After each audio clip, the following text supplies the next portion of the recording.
오직 예수님, 오직 예수님, 예수 그리스도의 은혜와 평강이 사랑하는 예수교회 모든 가족들 또 이 온라인 예배에 참석하는 모든 분들 머리 위에 가정 위에 하시는 일에 충만하시기를 축원드립니다. 아멘.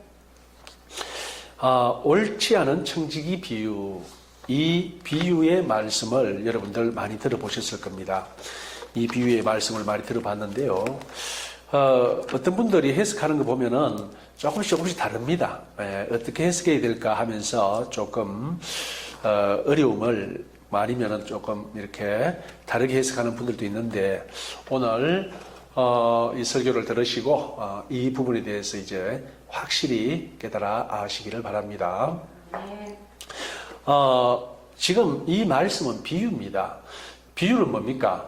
어떤 본질을 이야기를 하기 위해서 그 비슷한 사건 아니면 그것을 잘 설명할 수 있는 사건을 가져와서 이야기를 함으로써 본질을 가르치는 그러한 구조로 되어 있습니다.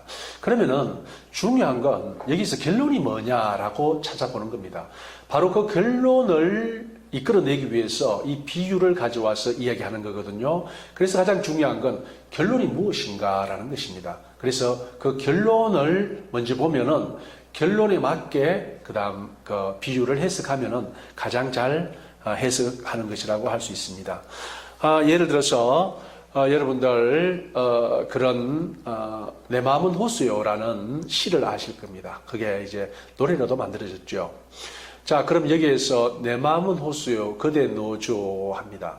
자, 그러면은 이것은 사랑하는 여인에게 호수 같은 자기의 마음 그리고 내 이 잔잔한 호수에서 마음껏 뱃놀이를 하라는 노저어서 뱃놀이를 하라는 한마디로 사랑하는 여인이 자기 안에 들어와 자기와 함께 사랑을 나누자는 그러한 얘기입니다. 그런데 여기에서 예를 들어서 이 호수가 뭐냐, 큰 호수냐, 작은 호수냐, 물이 맑은 호수냐, 뭐 이런 것을 따지면 안 됩니다. 호수의 고기가 많느냐, 작으냐, 그것을 이야기를 하려고 내 마음은 호수요라고 한 게 아니지 않습니까? 그래서 이런 결론, 그래서 결론을 알면은, 결말을 알면은 우리는 이 결론에 이르기 위하여 이러한 비유의 말씀을 하셨구나라는 것을 알게 됩니다. 훨씬 이야기가 쉬워진다는 말씀입니다. 그렇습니다. 자, 그렇게 이제 보면은 결론부터 찾아보도록 하겠습니다. 13절. 집 하인이 두 주인을 섬길 수 없나니 혹 이를 미워하고 저를 사랑하거나 혹 이를 중히 여기고 저를 경히 여길 것임이니라. 너희는 하나님과 재물을 겸하여 섬길 수 없느니라. 이게 결론이죠. 그러니까 이 결론을 이끌어내기 위하여 이런 말씀을 하셨습니다. 이런 비유의 말씀의 목적은 뭐냐? 바로 두 주인을 섬길 수 없다. 특히 하나님과 재물을 겸하여 섬길 수 없다는 말씀을 하기 위하여 어떻게 했습니까? 이런 비유를 가져왔다는 것입니다. 그래서 이 비유에서 비유의 내용 중에 어떤 자잘한 것, 세세한 것을 가지고 따지면 안 되는 거예요. 비유를 들 때는요, 우리가 비유에 드는 목적, 그 목적을 향해서 해석을 해야지 그 목적과 상관없이 그 비유 내용 안에 있는 세세한 것들을 따지고 또 그것들을 깊이 파다 보면은 비유의 목적과 그러니까 비유를 들렸던 처음 목적과 동떨어져서 영 엉뚱한 이야기가 되어버립니다. 그래서 그것은 잘못하는 겁니다. 자, 그러면은 결론은 바로 하나님과 재물을 겸하여 섬길 수 없다. 두 주인을 섬길 수 없다. 그럼 뭘 섬겨야 됩니까? 당연히 하나님을 섬겨라.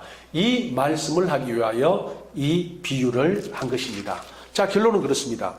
자, 그러면 이제 내용을 들어가서 이 결론을 향하여 어떻게 이해하고 해석하는 것이 이 결론에 부합하되는지 한번 살펴보도록 하겠습니다. 자, 먼저 청지기가 있었습니다. 청지기는 주인의 재물을 맡아서 관리하는 말하자면은 주인의 대리인 같은 사람이죠. 그런데 청지기가 말하자면은 주인을 온전히 대신합니다. 일일이 허가받고 하는 것이 아니고 자기가 임의로 일을 하고, 그리고 그 일의 결과는 그러니까 법적 효력은 주인에게 귀속되는 주인의 대리인 그 부분에 있어서 온전한 대리라는 대리인이라고 볼 수 있습니다. 그러니까 청지기가 어떤 일을 하면은 그 일은 그대로 주인의 한 일과 같이 되는 거예요. 자, 그런 청지기가 있었는데 이 사람이 주인의 소유를 낭비한다는 이야기가 있습니다. 그러니까 주인의 소유를 낭비한다는 건 뭡니까? 부적절하게 사용하는 거죠. 예, 부적절하게 사용함으로써 주인에게 손해를 입힌다는, 한마디로 옳은 청지기가 아닙니다. 옳은 청지기가 아니죠. 그래서 100만 원을 쓸 걸 200만 원 쓰고 썼다 하고 낭비를 할 수도 있고, 또는 100만 원이 될 걸 200만 원 쓰면서 나머지는 자기가 챙기든지 어떤 일을 하든지 하여튼하고 옳지 않은 청직입니다. 제대로 일을 못하는 청직이에요. 그래서 2절 주인이 그를 불러 이르되 내가 네게 대하여 들은 이 말이 어찌 됨이냐. 내가 보던 일을 셈하라. 청직의 직무를 계속하지 못하리라. 자, 내가 네한테 대해서 나쁜 소문을 들었는데 안 되겠다. 너 이제 일 그만해라. 그만하고 이제 이것은 결산해라. 네가 지금까지 일한 걸 내한테 보고하고 너는 일을 끝내라 라고 이야기를 합니다. 그러니까 이 청지기가 생각하기를 주인이 내 직분을 빼앗으니 내가 무엇을 할까? 땅을 파자니 힘이 없고 빌어먹자니 부끄럽구나. 그러니까 이 청지기는 이제 내가 이 일자리를 뺏기면 내가 무엇을 해서 먹고 사는가 라는 걱정을 합니다. 땅을 파자니 힘이 없고 빌어먹자니 부끄럽습니다. 그래서 생각해 놓은 게 뭡니까? 내가 할 일을 알았도다. 이렇게 하면 직분을 뺏기 위해 사람들이 나를 자기 집으로 영접하리라. 어떻게 해야 내가 이 사람들로부터 내가 인정을 받고 그들이 나를 환대하고 환영하고 또 후히 나를 대해줄 수 있을까라는 것을 생각한 겁니다. 그래서 한 일이 뭡니까? 5절 주인에게 빚진 자를 일일이 불러다가 먼저 온 자에게 이르되 네가 내 주인에게 얼마를 빚졌느냐. 말하되 기름 100마리이다. 이르되 여기 내 정서를 가지고 빨리 앉아 50이라 쓰라 하고, 또 다른 이에게 이르되 너는 얼마나 빚졌느냐. 이르되 밀 100석이니이다. 이르되 여기 내 정서를 가지고 80이라 쓰라 하였는지라. 자, 이 청지기가 한 일은 그대로 주인의 일이 됩니다. 자기가 계약하면은 그 계약은 결과는 주인에게 귀속되는 거예요. 주인에게 속해지는 거예요. 자, 그렇습니다. 그러니까 이 청지기가 생각한 게 뭐냐? 자기 자신을 객관적으로 봤을 때, 이제 막노동하기도 힘들고, 그리고 또 누구한테 빌어먹자고 하니 정말 체면이 말이 아니고, 그러면은 지금 이 내 주인한테 빚진 자들을 불러다가 그 빚을 탕감해주고, 예를 들어서 여기 기름 100마리를 했습니다. 50으로 썼으면은 내 나중에 50을 탕감해 줬으니까 내가 그 사람한테 가면은 10분의 1, 5말은 다섯 말만큼은 내한테 감사를 표하겠지. 이런 꿍꿍이죠. 예, 그렇게 해서 자기한테, 주인한테 빚진 사람을 불러다가 그렇게 계산을 합니다. 자, 그럼 여기에서 이 일이 잘하는 일입니까? 못하는 일입니까? 그러니까 문제는 뭐냐면은요, 이 비유를 해석할 때 그 결론을 보면서 결론에 따라서 이 비유들을 해석해야지, 결론 무시하고 이 비유 자체를 가지고 보면은요, 어떻게 됩니까? 이 청지기는 잘못됐다. 예. 정말 자기 직무를 잘못했다. 또는 자기 주인의 재산을 낭비했다. 또는 이런 걸 이제 배임이라죠. 배임, 횡령, 그런 거. 배임입니다. 자, 그걸 했다라는 거예요. 그러니까 이게 잘못됐다는 겁니다. 그런데 그걸 가지고 따져보면 왜 됩니까? 이 비유가 해석이 안 됩니다. 왜요? 이 나쁜 잘못한 사람이 부정으로 저질러서 한 일이 어떻게 잘했다고 볼 수 있느냐, 이런 결론이 되잖아요. 그렇기 때문에 이 비유가 해석이 안 됩니다. 그러면은 이걸 어떻게 해석해야 되느냐? 그 다음 절 보십시오. 주인이 이 옳지 않은 청지기가 이를 지혜있게 하였으므로 칭찬하였으니. 보세요. 이 잘못된 일을 주인이 칭찬하지 않습니까? 그래서 여기에서 이 잘못된 일을 하는 것 5절, 6절, 7절에 초점을 맞춰서 읽어버리면요. 아니면 여기에 중점을 찍어버리면은 전체가 이해가 안 되는 겁니다. 이해가 안 되죠. 왜요? 아니, 저 사람은 잘못했잖아. 청지기가 잘못했는데 어떻게 그걸 칭찬할 수 있느냐. 이렇게 해서 해석에 오해가 생기게 되는 것이에요. 자, 그러면 어떻게 얘기했느냐? 그 뜻이 아니라는 거죠. 지금 여기서 하고 싶은 말은 뭐냐면요. 돈과 하나님을 같이 섬길 수 없다라는 겁니다. 돈과 하나님을 같이 섬길 수 없습니다. 자, 여기에서 계속해서 이 세대의 아들들이 자기 시대에 있어서 빛이 하늘보다 더 지혜롭다라고 말씀하시면서 9절 내가 너에게 말하노니 불의의 제물로 친구를 사귀라. 이게 바로 중요한 대목입니다. 결론을 연결하는 가장 핵심적인 거예요. 불의의 제물로 친구를 사귀라. 자, 결론이 뭡니까? 하나님과 제물을 동시에 섬길 수 없습니다. 그런데 여기에서 뭐라 나옵니까? 불의의 제물로 친구를 사귀라. 자, 그 이야기입니다.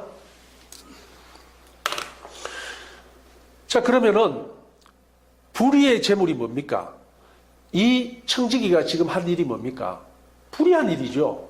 불의한 일입니다.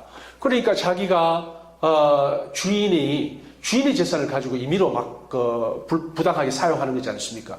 그러니까 이건 불의한 일이에요. 불의의 제물로 뭘 하랍니까? 바로 친구를 사귀랍니다. 친구가 누굽니까? 바로 여기 나와 있는 자기를 후대할 사람들을 이야기를 하는 겁니다. 자기가 이 일을 내려놓고 나갔을 때 자기를 영접할 사람을 이야기를 합니다. 자, 그러면 이제 뭐가 보입니까? 이 구조가 다 보입니다. 이 비유의 구조. 그리하면 그 재물이 없어졌을 때에 그들이 너희를 영주할 처소로 영접하리라. 그러니까 여기에서 친구들이 누굽니까? 친구가 우리가 이 위에서 보면은 베풀었던 사람이에요. 빚진 사람, 베풀었던 사람. 그들이 우리를 영주할 곳으로 영접한다. 이렇게 말하죠. 결국 뭐냐? 이 비유의 말씀은요. 우리가 이 세상에 살아갈 때에 무엇을 더 사랑하느냐? 재물을 더 사랑하느냐? 하나님을 더 사랑하느냐? 또는 재물이 아니더라도 하나님 외에 다른 어떤 것을 하나님보다 더 사랑하느냐? 이렇게 확대 해석해서 모든 것으로 볼 수 있습니다. 결국 하나님보다 다른 어떤 것들, 특히 여기 쓴 재물이지만 더 사랑하면요, 하나님 나라에 합당하지 않다는 겁니다. 그러면은 그 자기가 이 땅에서의 재물로 여기 후대하지 않습니까? 후대했고 나중에 그 사람들이 자기를 영접한다는 겁니다. 그럼 그건 뭡니까? 바로 오늘 이 본문에서 말씀했듯이 친구를 사귀라. 친구가 재물이 없어질 때 너희를 영주할 처소로 영접하리라. 바로 이 친구는 누굽니까? 예수 그리스도를 이야기를 합니다. 불의한 재물로 산 친구는 위에 비유에 의하면요. 오늘 이 9절에 본다면, 9절로 이해한다면 바로 예수 그리스도입니다. 그러면은 예수 그리스도인데 또 이렇게 뭐라고 말하냐면요. 성경에는 그렇게 얘기를 합니다. 25장에 오른쪽 왼쪽으로 가르칠 때 너희들은 내가 줄였을 때 먹을 것을 줬고 내가 헐벗었을 때 입을 것을 줬고 내가 병원에 있을 때 나를 병문안했다라고 이야기를 하지 않습니까? 그러니까 묻는 말이 주님 우리가 언제 그런 일을 했습니까? 전 그런 기억이 없는데요. 가장 낮은 자, 연약하고 부족한 자에게 한 것이 바로 나에게 한 것이다. 그런 말씀을 하는 거예요. 그런데 그 한 모든 일이 예수 그리스도 이름으로 할 때 바로 예수님께 한 것이 된다는 말씀입니다. 바로 그런 겁니다. 결국 오늘 이 본문의 이야기는 우리가 이 세상에서 이 세상 것을 더 사랑하고 더 위하고 더 노력하고 애쓰는 그 모든 것은 잘못됐다. 물론 그걸 하지 말라는 이야기 아닙니다. 그것보다도 더 하나님을 사랑해야 된다. 그래서 나의 어떤 재물까지도 하나님을 위해서 써야 된다. 이 하나님을 위해 쓴다는 것은 다양하게 쓸 수 있습니다. 바로 아까 제 25장, 마태복음 25장에서 말씀드렸다시피 그러한 일도 하나님을 위해서 쓰는 거예요. 그러니까 예수 그리스도 이름으로 행하는 모든 것들, 그것들이 바로 하나님을 위해 하는 일인 것입니다. 자, 그래서 지극히 작은 것에 충성된 자는 큰 것에도 충성하고 지극히 작은 것에 불의한 자는 큰 것에도 불의한다. 이렇게 얘기합니다. 그리고 너희가 말한 불의한 재물에도 충성하지 않으면 누가 참된 것으로 너희를 맡기겠느냐. 자, 11절에 불의한 재물에도 충성하지 않으면, 한마디로 내가 이 땅에서 지금까지 어떻게 살아왔든지 간에 내가 가진 그 모든 것을 이제 하나님의 은혜고 하나님이 주신 것이라는 것을 깨달아 알고, 그리고 그것을 하나님을 위해서 사용한다면은 그것이 바로 불의의 재물로 친구를 사는 게 되는 것이라는 겁니다. 결국 집주인이 13절 결론, 두 주인을 섬길 수 없나니 호기를 미워하고 저를 사랑하거나 호기를 중히 여기고 저를 경히 여길 것임이니라. 너희는 하나님과 재물을 겸하여 섬길 수 없느니라. 바로 이게 결론입니다. 이 구절이. 결국 하나님과 재물을 동시에 섬길 수 없다는 말을 하기 위하여 이 비유를 이야기를 했습니다.